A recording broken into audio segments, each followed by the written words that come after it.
Hello बच्चों, कैसे हैं आप लोग। हम लोगों ने पिछले वीडियो में कोठारी आयोग 2 वीडियो से देख रहे हैं। उसमें हम लोग यहाँ तक पढ़े थे, उनकी जो संस्तुतियाँ थीं। पहला पाठ्यक्रम संबंधी संस्तुतियाँ हम लोगों ने पढ़ा था। फिर दूसरा हम लोगों ने शिक्षा की संरचना एवं स्तर के बारे में पढ़ा था, 10+2+3।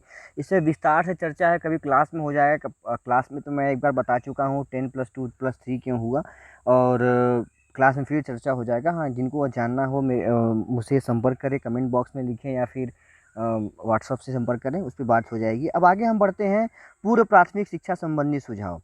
आपकी स्क्रीन पर दिख रहा हो, आप इसका स्क्रीनशॉट लें और नोट्स बनाएं। पूर्व प्राथमिक शिक्षा संबंधी सुझाव, जिसको हम खेल केंद्र या प्ले ग्रुप भी बोलते हैं। प्राथमिक से पहले 2 साल तक शिशुओं के खेल केंद्रों को प्राथमिक विद्यालय से जोड़ा जाए। जो प्ले ग्रुप के हैं स्कूल, उसको प्राथमिक विद्यालय से जोड़िए। जो कक्षा 1 से पहले अ ब या गधैया गोल के जो क्लास है, ए बी या यूकेजी, एलकेजी यूकेजी, उसको क्या किया जाए, उसको प्राथमिक विद्यालय से जोड़ दिया जाए। और व्यक्तिगत संस्थान जो खोले तो उसको अनुदान भी दिया जाए। ठीक है। अब आगे है प्रत्येक राज्य में राज्य शिक्षा संस्थान में राज्य पूर्व प्राथमिक शिक्षा केंद्र, जो प्ले ग्रुप की बात चल रही है, प्ले ग्रुप की बात प्ले ग्रुप की बात हुई, इसको स्थापित किया जाए। और जिलेवार पूर्व प्राथमिक शिक्षा प्रसार केंद्र स्थापित किया जाए। प्राथमिक विद्यालयों में पूर्व प्राथमिक शिक्षा की व्यवस्था की जाए। हर प्राथमिक स्कूल में प्ले ग्रुप होना या प्ले स्कूल होना जरूरी है। ठीक है। अब आते हैं हम प्राथमिक शिक्षा संबंधी सुझाव। पूर्व प्राथमिक हो गया, प्राथमिक शिक्षा के बारे में उन्होंने क्या कहा। प्राथमिक शिक्षा स्तर में व्यावसायिक शिक्षा प्रबंध की व्यवस्था की जाए। अपव्यय और अवरोधन को रोका जाए। अब अपव्यय और अवरोधन क्या है, जिसको आप एक अंग्रेजी में एक शब्द है ड्रॉप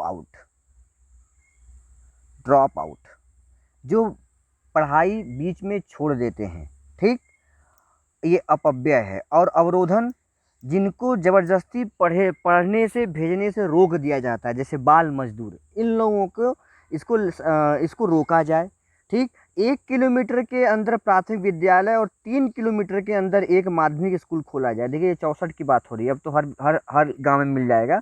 ये 64 और 68 की बात चल रही है, उस समय की बात है कि 1 किलोमीटर के अंदर प्राथमिक और 3 किलोमीटर के अंदर माध्यमिक स्कूल। अब आप कहेंगे इतना दूर दूर, आपके घर में दादा या बाबा या अम्मा हो जो प्राइमरी या प्राथमिक बड़े पढ़े, उनसे पूछिएगा तो कहेंगे कि हाँ, हम फलाने लोग इतने दूर दूर जाते थे पढ़ने के लिए, हम खुद गए हुए थे। पिछड़ी जाति ओबीसी, अनुसूचित जाति एससी, अनुसूचित जाति एसटी के बच्चों के लिए प्राथमिक विद्यालय खोले जाएं। ठीक है, अलग से भी, क्योंकि हो सकता है उसमें छुआछूत की बीमारी, छुआछूत और इसकी जो समाज में व्याप्त थी। अंबेडकर जी के बारे में आप लोगों ने बहुत पढ़ा होगा। ठीक है। फिर 1975-76 तक प्राइमरी स्कूल तेजी से खोलकर देश के सभी बच्चों को 5 वर्ष तक की उत्तम शिक्षा की व्यवस्था की जाए। और 85 और 1986 तक 6 से 14 वर्ष के बच्चों को निःशुल्क शिक्षा, जो निःशुल्क शिक्षा की बात हम करते हैं, आपके 21A और 45 की बात चलती है संविधान की, वो यहाँ की गई है, लक्ष्य को प्राप्त किया जाए। ठीक है।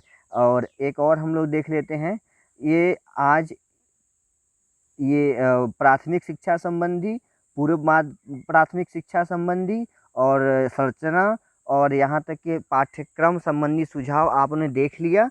और आज इतना ही, इसको बना लीजिए। कोठारी आयोग ख़त्म हो गया। अगले वीडियो में हम राष्ट्रीय शिक्षा नीति NPE 1986 को पढ़ेंगे। तो घर पे रहिए, सुरक्षित रहिए और नोट्स बनाते रहिए। धन्यवाद।